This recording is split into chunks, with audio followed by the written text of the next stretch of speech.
વડોદરા મહાનગરપાલિકા શહેરીજનોને રોડ રસ્તા શુદ્ધ અને પૂરતા પ્રેશરથી પાણી જેવી પ્રાથમિક જરૂરિયાતો પણ પૂરી કરવામાં નિષ્ફળ નીવડ્યું છે, પણ સ્મશાનોના સંચાલન પણ તે કરી શક્યું નથી અને સ્મશાનો કોન્ટ્રાક્ટરોના ભરોસે સોંપી દેવામાં આવ્યા છે। 31 સ્મશાનોનું સંચાલન અને નિભાવણી તારીખ 7મી જુલાઈ 2025થી ખાનગી સંસ્થાઓ દ્વારા કરવામાં આવી રહી છે। જો કે સ્મશાનમાં લોકોને પડતી હાલાકી પણ હવે સામે આવી રહી છે। વડોદરાના કારેલીબાગ ખાસવાડી સ્મશાન ખાતે કોન્ટ્રાક્ટ કર્મચારીઓના અભાવના કારણે અંતિમ વિધિ કરવા માટે આવેલા પરિવારજનોને હાલાકીનો સામનો કરવો પડ્યો હતો। પોતાને પડેલ તકલીફો સંદર્ભે પરિવારજનો દ્વારા પોતાની વ્યથા ઠાલવી હતી। પરિવારજનો દ્વારા જણાવ્યું હતું કે અમે જ્યારે અંતિમ સંસ્કાર માટે સ્મશાનમાં આવ્યા ત્યારે અહીં કોઈ કર્મચારી હાજર ન હોવાના કારણે 2 કલાકથી વધુ રાહ જોવાનો વારો આવ્યો હતો। તેઓ દ્વારા સમગ્ર મુદ્દે મીડિયા સમક્ષ પોતાની વ્યથા ઠાલવી હતી। અંતિમ સંસ્કાર માટે અમે જે લઈને આવ્યા છે તો અહીંયા જે કર્મચારીઓ હોવા જોઈએ, જે છાણા છે, લાકડા છે, ઘાસના પૂળા છે અને બધી જે ચિતા ઉપર ગોઠવી આપે છે તો એ અમારે બધું જાતે આવીને કરવું પડ્યું છે અને અહીંના કોઈ પણ કર્મચારીઓ હાજર રહ્યા નથી। કર્મચારીઓને પૂછવામાં આવ્યું તો તેઓ તેમના જે પર્સનલ ઇસ્યુ છે અહીંના એ તેઓના પગાર બાબતની અંદર કે પગાર તેઓને ઓછો આપવામાં આવે કાપવામાં આવે તો તેઓની સમસ્યાઓને કારણે તેઓ કહે છે અમે કોઈ પણ પ્રકારનું આજે કામ કરવાના નથી અને અમને અહીંથી ધમકી આપવામાં આવે છે કે તમને નોકરીમાંથી કાઢી નાખવામાં આવશે। તેમજ અહીંયા વડોદરાની અંદર દરેક સ્મશાનની અંદર જે આજે 40-50 વર્ષથી હરિ સેવા ટ્રસ્ટ દ્વારા જે છાણા, લાકડા અને પૂળાને બધી સુવિધા આપવામાં આવે છે તો વડોદરા કોર્પોરેશન દ્વારા જે 7,500 રૂપિયાનો ચાર્જ લગાવવાની વાત જે કરવામાં આવી તે બિલકુલ અયોગ્ય છે અને તે વડોદરાની જનતા સહન કરવાની નથી અને જો કોર્પોરેશન દ્વારા આ પ્રકારનું પગલું લેવામાં આવે તો તે હાલની સરકારને ખૂબ જ માઠું પરિણામ ભોગવવું પડશે।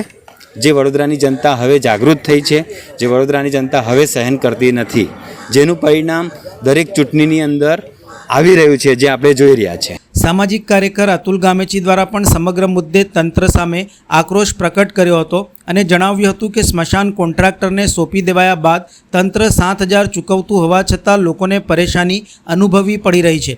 કર્મચારીઓના કોન્ટ્રાક્ટર સાથેના પગાર સહિતના વિવિધ પ્રશ્નોને લઈ આજે અંતિમ યાત્રામાં આવેલ લોકોને 2 કલાકથી વધુ સમય જેટલી રાહ જોવાનો વારો આવ્યો હતો અને સ્મશાનમાં મૃતદેહનો મલાજો જળવાતો નથી। તંત્ર આ બાબતે ગંભીર બને અને આ મામલે યોગ્ય કાર્યવાહી કરે તેવી માંગણી કરાઈ હતી। વડોદરા શહેર સંસ્કારી નગરી, સ્માર્ટ સિટી, ઘણી બધી બાબતો થઈ અને હાલ જોવા જઈએ વડોદરા શહેરના જે સ્મશાનો છે, સ્મશાનોની પાછળ જે કોન્ટ્રાક્ટરોને કોન્ટ્રાક્ટ આપી દો છે એને લઈને ઓહાપો મચ્યો છે। આજે વડોદરા શહેરના ખાસવાડી સ્મશાનમાં સવારથી 2 બોડી આવી હતી, કોઈ પણ અહીંયા કર્મચારી નહોતો। જે કોન્ટ્રાક્ટર હતા એમણે કીધું કે ભાઈ 2 કલાક લાગશે, તમે બીજે બોડી લઈ જાઓ। પછી કોન્ટ્રાક્ટર એવું હવે જણાવી રહ્યો છે કે એ લોકો ચા પીવા ગયા હતા, પરંતુ કારણ એ હતું કે એમને જે પગાર કર્મચારીઓને નહોતો મળ્યો એટલે કર્મચારીઓ આવ્યા ન હતા। જેમ તેમ કહીને કર્મચારીને રાજી કરીને અત્યારે કામ ચલાવ્યું છે, પરંતુ જે રીતે જોવા જઈએ કે વડોદરા છે સંસ્કારી નગરી અને મૃતદેહને એક મલાજો જણાવવો જોઈએ। કોઈ પણ મૃતદેહ લઈને આવતા હોય, સગા સંબંધી જ્યારે આવતા હોય તો આવી રીતે મૃતદેહ મૂકી રાખે તો બહુ ગંભીર ઘટના વડોદરા શહેર સંસ્કારી નગરી માટે છે। લોકો પણ વિચારે કે આવું અહીંયા કેમ થઈ રહ્યું છે। 7,000 રૂપિયામાં પણ જે સત્તાધીશો છે, જે અધિકાર છે, મોટો મલાઈ ખાવા કે ભ્રષ્ટાચાર કરવાનો જે પ્રયાસ કર્યો છે એના ભાગરૂપે વડોદરા શહેરને હાલ ભોગવવામાં આવે છે।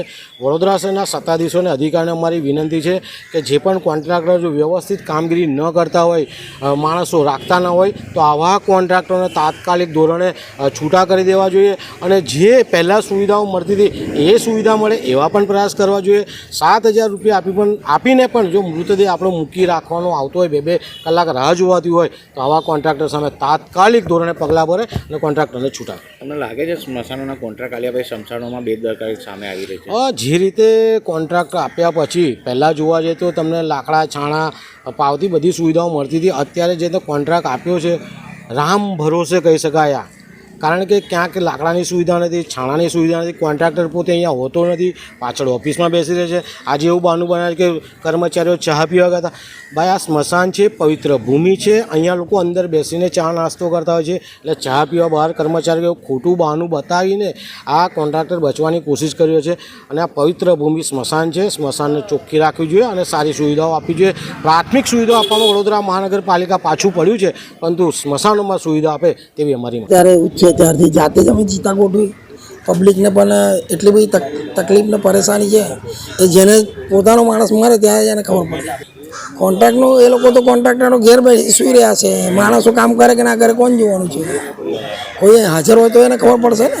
ક્યારના તમે અહીંયા વેટ કરતા હતા? લગભગ 2 કલાક થયા અમને લોકોને.